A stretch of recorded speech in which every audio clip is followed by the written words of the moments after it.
हम सब जानते हैं कि हमारे पास में आने वाला जो महीना है वो रमज़ान का महीना है, और अल्लाह ताला ने दीन के 5 सुतून है ना, जिसमें से कलमा है, नमाज है, रोज़ा है, ज़कात और हज तो जो साहिब निसाब है उनके ऊपर अल्लाह ने फ़र्ज़ किया। लेकिन कलमा जब पढ़ लिया हमने तो उसके बाद में 2 चीज़ें हम सब पर फ़र्ज़ हो जाती हैं, नमाज और रोज़ा। तो नमाज तो हमको किसी भी हालत में पढ़ना है, चाहे हम बीमार हों, चाहे हमको लकवा मार जाए, चाहे जो हो जाए, हम किसी भी हालत में जब भी हों तो हमको नमाज हम पर फ़र्ज़ है और हम नमाज नहीं छोड़ सकते, है ना। प्रेग्नेंट लेडी है, डिलीवर कर रही है, तब भी उसके ऊपर नमाज का वक्त है, नमाज उसके ऊपर तब भी फ़र्ज़ है ना। रोज़ा आकिल बालिग़ यानी जो अकल वाला हो, जो एडल्ट हो चुका हो या जिसको समझ आ चुकी हो, ताकतवर हो, बीमार ना हो, सफ़र में ना हो, तो उसके ऊपर रोज़ा भी फ़र्ज़ है। तो अब बहुत सारी बीमारियां हैं जिसमें हम जैसे नॉर्मल से फ़ीवर वगैरह होते हैं, हम उसका कोई टेंशन नहीं लेते और नॉर्मल से अल्हम्दुलिल्लाह वो आते हैं और चले आते हैं, रोज़ा हमारे माशाअल्लाह मुकम्मल हो जाते हैं। कुछ बीमारियां जैसे शुगर हो जाती है या बीपी हो जाता है हमको, या कोई सी चीज़ें, तो जिसकी वजह से हम अपने आप को बहुत ज़्यादा एक लेबल लगा लेते हैं कि हम रोज़े नहीं रख सकते। लेकिन आज अल्हम्दुलिल्लाह इतनी मॉडर्न मेडिसिन्स आ चुकी हैं, इंसुलिन भी इतनी अलग अलग टेक्निक के आ चुके हैं कि हम बहुत आसानी से रोज़े रख सकते हैं। तो उसी ताल्लुक़ से ये अवेयरनेस के लिए प्रोग्राम अरेंज किया गया था। तो सबसे बेसिक मैं स्टार्ट करूँगा कि कुछ गोलियाँ ऐसी पूछते हैं कि डायबिटिक लोग रोज़े कैसे रख सकें, हमारी तो शुगर डाउन हो जाएगी, ये हो जाएगी। तो शुगर की बीमारी है, इसका मतलब ये है कि शुगर तो ऑलरेडी ऑन हायर साइड में है ना, शुगर बढ़ी हुई है। हम शुगर कम करने के लिए या कंट्रोल करने के लिए दवाइयाँ, गोलियाँ या इंसुलिन देते हैं। इन गोलियों के साइड इफ़ेक्ट में डेफिनेटली है कि अगर हम खाना नहीं खाए तो हमारी शुगर लो हो जाएगी, है ना। इसी चीज़ का डर होता है ना हमको। अब गोलियाँ ले लिया, खाना नहीं खाया रोज़े में, 12 घंटे का रोज़ा है, 13 घंटे का रोज़ा है, तो शुगर डाउन होने का डर है। तो कुछ गोलियाँ ऐसी हैं जो शुगर डाउन नहीं करती, जो शुगर कंट्रोल करती है। यानी हम में से मैं जिनको शायद ना भी शुगर हो, उनको भी अगर गोली प्रिस्क्राइब करूँ तो उनकी शुगर डाउन नहीं होंगी, ठीक है, शुगर लो नहीं होंगी, तो शुगर कंट्रोल करती है। तो इस तरह की गोलियां स्टार्ट करके हम शुगर के वो मरीज़ जिनकी शुगर बहुत अच्छी कंट्रोल लेती है या वेल कंट्रोल है या इनिशियली जस्ट थोड़ी सी गड़बड़ है, तो बिल्कुल वो लोग रोज़ा रख सकते हैं। सेकंड, कुछ डोजेज़ इस तरह से एडजस्ट करना कि शुगर की वैल्यू नीचे ना जाए, है ना, शुगर कम ना हो, इस तरह से हम उनको एडजस्ट करके भी रोज़ा रख सकते हैं। तीसरी, इंसुलिन के कुछ टाइप्स ऐसे हैं जो 4-4, 6-6 घंटे की पीक पकड़ते हैं। कुछ ऐसे हैं जो 24 घंटे में एक बार आए, बाद में वो पीक नहीं पकड़ते, वो एक ही लेवल पे चलते हैं, है ना। तो ऐसे टाइप के जो इंसुलिन, यानी कुछ लोग हैं हम तो इंसुलिन पे हम तो रोज़ा नहीं रख सकते, बिल्कुल रख सकते हैं, क्यों नहीं रख सकते। तो थोड़ा सा टाइप ऑफ इंसुलिन बदल जाएगा, ईद पे दूसरा चीज़ों का खर्च कम करें, इंसुलिन का टाइप बदल लें, जो 200 का इंसुलिन आता है वो 300, 350 वाला आ जाएगा, तो आपका रोज़ा हो जाएगा महीने भर के, है ना। तो वो इंसुलिन एक कांस्टेंट लेवल पे चलते हैं, ऐसे पीक्स नहीं पकड़ते, तो उसकी वजह से शुगर डाउन होने के चांसेस उसमें भी कम होते हैं। तो फ़िलहाल बहुत यानी 90% लोग ऐसे निकल जाते हैं हमारे आसपास में जो बिल्कुल रोज़ा रख सकते हैं। कुछ केसेस अभी भी ऐसे हैं जैसे ब्रिटल डायबिटीज़ जिसको हम बोलते हैं कि अनकंट्रोल डायबिटीज़ है और बहुत ही अजीब प्रेडिक्ट करती है, एक दिन 40 रहेगा, दूसरे दिन 400 रहेगा, एक दिन 30 रहेगा, दूसरे दिन 300 रहेगा। इस टाइप की डायबिटीज़ को हम ब्रिटल डायबिटीज़ बोलते हैं। उस टाइप में रोज़ा रखना बिल्कुल भी सेफ़ नहीं है, क्योंकि वो अनप्रेडिक्टेबल होती है ना, जैसे ग्लास होता है ना, ब्रिटल बोलते हैं उसको, कि टूटने के लिए बहुत जल्दी टूट जाएगा, किसी भी चीज़ का प्रेशर कम ज़्यादा कुछ भी हुआ तो उसी तरह से वो डायबिटीज़ होती है, यानी घड़ी में कुछ और अगली घड़ी में कुछ। तो ये टाइप की जो डायबिटीज़ होती है, हम इसमें रोज़ा रखना हम बिल्कुल सजेस्ट नहीं करेंगे। अदरवाइज़ 90% ऑफ डायबिटिक पेशेंट रोज़ा रख सकते हैं। रोज़ा रखने के अंदर सबसे इम्पोर्टेंस एक साथ में गेट टुगेदर करने का मकसद ये था कि हर एक को एक एक चीज़ बताऊं। जैसे हम रोज़े में कैसे खाएं, क्या खाएं, हम देखें हमारी सब की नहीं हालत बेहालत हुई। हालांकि रोज़े रमज़ान का मतलब ही है रम्ज़, यानी जलाना, किसी चीज़ को बर्न करना, तो ये हमारे गुनाह जलाता है ना। इसी में हम माफ़ी मांगते हैं, हर चीज़ के लिए वो करते हैं ताकि हमारे जो गुनाह हुए हैं, जो बदअमालियाँ हुई हैं, हम उससे माफ़ी मांगे, अल्लाह हमारे नेक अमाल बढ़ाए और हमको जन्नतुल फिरदौस में जगह दे, है ना। ये दुआएं होती है सब हमारी। तो रम्ज़ का मतलब होता है बर्न करना, तो साथों साथ वो हमारे ऑटोमेटिकली बॉडी फैट भी बर्न कर सकता है ना। 10 या 12 घंटे आप कोई दूसरा आम इंसान भूखा नहीं रह सकता। ये सिर्फ हम ही हैं जो 10-12 घंटे अल्लाह के नाम पे रोज़ा रखते हैं ना। इसलिए अल्लाह फरमाते हैं कि रोज़े का बदला क्या दूंगा वो मैं दूंगा और मुझे मालूम मैं क्या दूंगा, है ना। अल्लाह ने उसको अपनी तरफ मुंतखब कर लिया है ना। तो रमज़ान के अंदर हम फ़ैट भी बर्न कर सकते हैं, लेकिन हम क्या खाते हैं सुबह में? ब्रेड, मैदे की बनी हुई चीज़ें, है ना, शक्कर के मीठे। इफ्तार होते बराबर हम क्या खाते हैं? समोसे, पूरे तलन के आइटम। तो हम क्या रोज़े का क्या कौन सा मकसद हमारा हासिल होगा ये बताइए। स्पेशली मैं इन लोगों के कॉन्टेक्स्ट में बात कर रहा हूँ जो बीमार है। वंस इन अ वाइल के लिए ठीक है, कोई भी इंजॉय कर सकता है, 15-20 दिन में एक आध बार कोई चीज़ के लिए वो ट्राई कर लिए, लेकिन हमारा डेली का मामूल ये। हमारे यहाँ की लेडीज़ को पूछे आप क्या करेंगे? बस इफ्तार पर ये तरावी पढ़े, उसके बाद से बोले सहरी की तैयारी। 6 घंटे सहरी की तैयारी कर रहे हैं आप, है ना। और फिर सहरी जोर ख़त्म नहीं हुई तो बोले क्या इफ्तार की तैयारी। तो उसमें 8-10 तो हमारा तो मकसद लगता ही नहीं कि हम भूखा रहने के लिए रोज़ा करें। रोज़े का एक मकसद ये था कि हमारे बाजू में कोई मुसलमान है, हमारे बाजू में कोई रहता है, उसको 2 वक्त का खाना नसीब नहीं है, तो हम उसकी भूख को बर्दाश्त कर सकें, उसकी भूख को फील कर सकें कि यार मेरा वो फलाना भाई है, मेरी वो फलाना बहन है जो, यानी मैं तो अल्हम्दुलिल्लाह 2 नहीं 4 टाइम खाना खाता हूँ, उसको बेचारे को 2 टाइम खाना नसीब नहीं है, तो मैं उसका दर्द फील कर सकूँ। हमारा तो उल्टा ही काम है, हम 2 वक्त के खाने के बदले यानी 2 वक्त से ज़्यादा का खाना, यानी हमारी हालतें बढ़ जाती है रमज़ान के बाद में। जो कम होना चाहिए थी वो हालतें रमज़ान के बाद में बढ़ जाती है। तो ये सब चीज़ों को ट्रांस फैट्स जिसको बोलते हैं, और एक ही तेल के अंदर वो बार बार गर्म होते रहते हैं। थोड़ा सा केमिस्ट्री का इल्म होगा अगर, तो जब भी कोई भी किस्म का ऑयल जब बार बार गर्म होता है तो वो सेचुरेटेड फैट्स में कन्वर्ट होता है, मोनोसेचुरेटेड से पॉलीसेचुरेटेड के अंदर जाता है। तो उससे वो सबसे ज़्यादा हमारे लिए हानिकारक होता है, हमारे लिए सबसे ज़्यादा बुरा वो होता है। वही जाके प्लाक जाके वो अपने आर्टरीज़ में और वेंस में जाके ब्लॉक करता है, जिसकी वजह से हमको पैरालिसिस होता है, हार्ट अटैक होता है।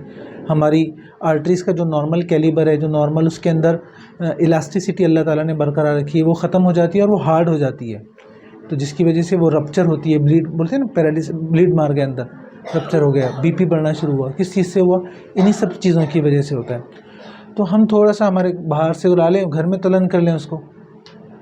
मैं अक्सर जो पेशेंट मेरे पास में ओबेसिटी वाले हैं, वेट लॉस वाले हैं, हर एक को एडवाइस करता हूँ कि जितने मेंबर हैं एक फैमिली के अंदर, उतने किलो तेल पर महीने का लगना चाहिए। से मेरी फैमिली में 5 मेंबर हैं, तो मेरे घर में 5 किलो तेल एक महीने का लगना चाहिए।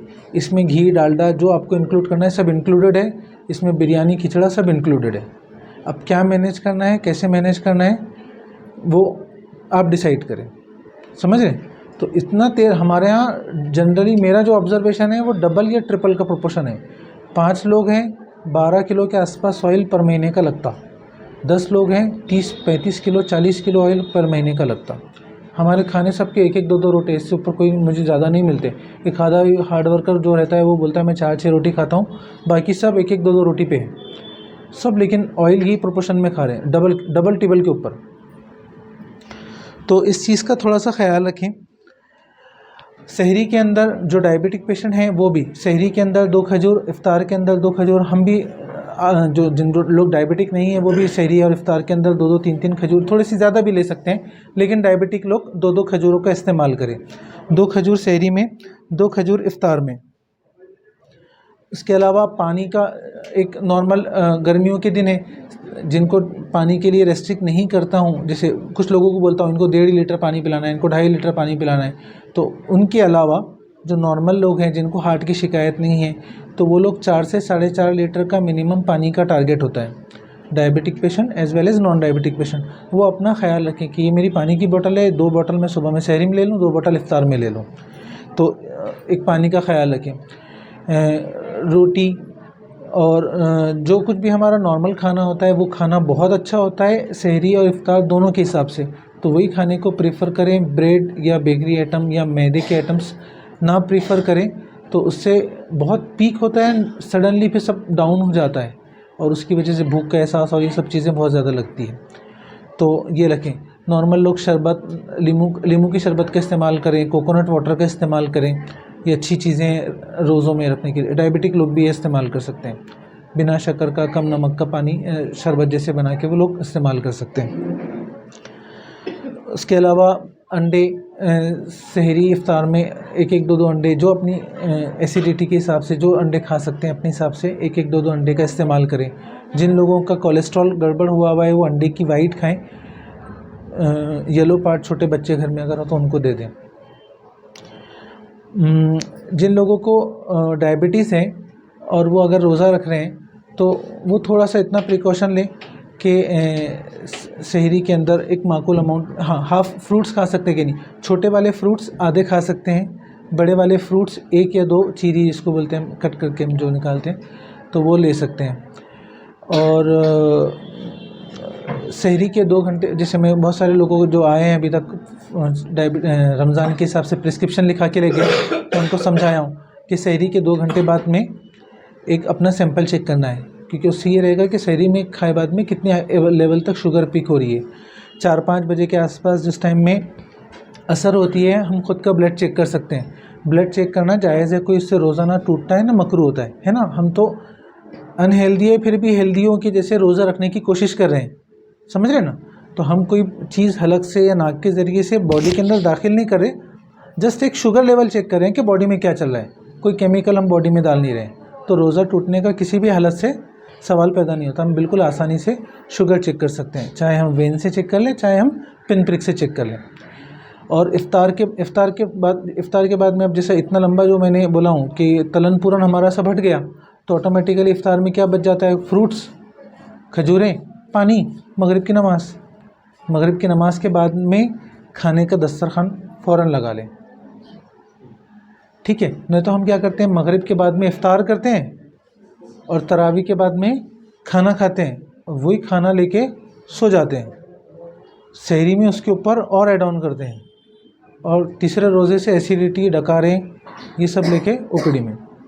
तो इन थोड़ी सी चीज़ों का ख्याल रखें।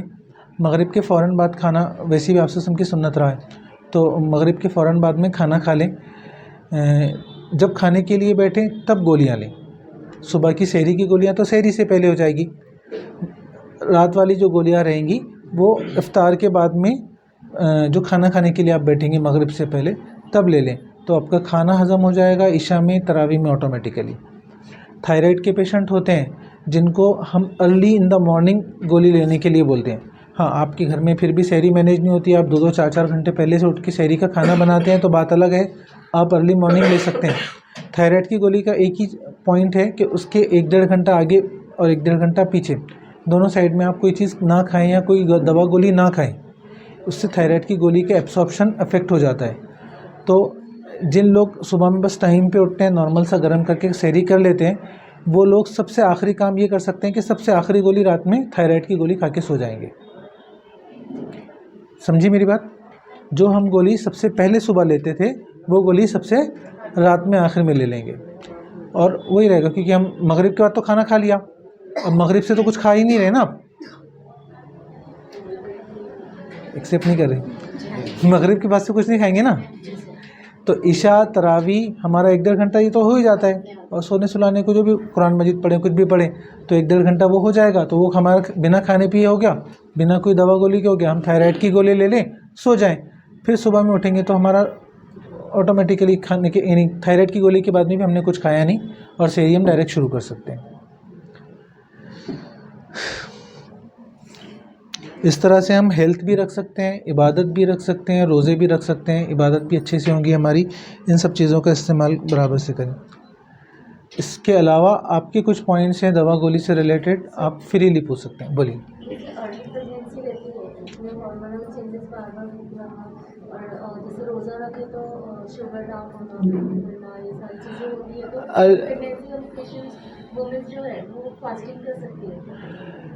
प्रेगनेंसी के अंदर फास्टिंग एज सच कॉन्ट्राइंडिकेटेड नहीं है अगर हेल्दी वुमेन है और जिसको इजीली कंसीव हो जाता है।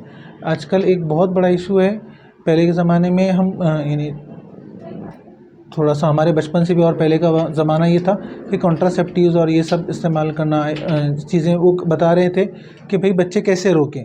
अभी उल्टा पूरा शिफ्ट हो चुका है, अभी ये कि बच्चे कैसे यानी हो नहीं रहे, समझ रहे ना। तो जिसकी प्रेशियस प्रेगनेंसी बोलते हैं, यानी कीमती प्रेगनेंसी, हर प्रेगनेंसी कीमती होती है लेकिन उसको प्रेशियस बोलते हैं क्योंकि लेट ठहर रही है, जल्दी कंसीव नहीं हो पा रही है। तो ऐसी कंडीशन में गायनेकोलॉजिस्ट जनरली अवॉइड कर बोलते हैं कि प्रेग्नेंट लोग रोज़े ना रखें, और उनको हेल्थ की बेसिस, क्योंकि वो एक नई जान को इस दुनिया में लाने वाले हैं और वो बहुत बड़ा अमल है, तो वो लोग रोज़ा बाद में कज़ा कर सकते हैं। जिस तरह से हैज़ के रोज़े और ये सब हम रोज़े कज़ा होते हैं, छुट्टे नहीं हैं वो। 7-8 रोज़े जो भी आप लोग के जाते हैं, तो ये लेडीज़ के तो वो कज़ा होते हैं, वो छुट्टे नहीं हैं।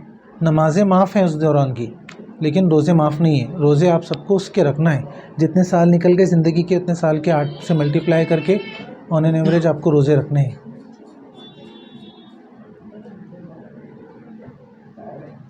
प्रेगनेंसी और लैक्टेशन में ये 2 पीरियड में, क्योंकि बहुत ज़्यादा बच्चा दूध पीता है ना, तो बहुत डिहाइड्रेशन होता है। तो अगर एकदम बहुत छोटा बच्चा है और नहीं मैनेजेबल है, तो रोज़ा तोड़ने से अच्छा है एक बार थोड़ा सा ज़्यादा लंबे टाइम तक भूखे रह के देख लें। भूखे प्यासे मैनेज नहीं हो पा रहा तो वो आपकी सेहत के हिसाब से मजबूर, फिर भी आलिम से एक बार वो ले लें, उसका डॉक्टरी पॉइंट ऑफ व्यू से उतना है।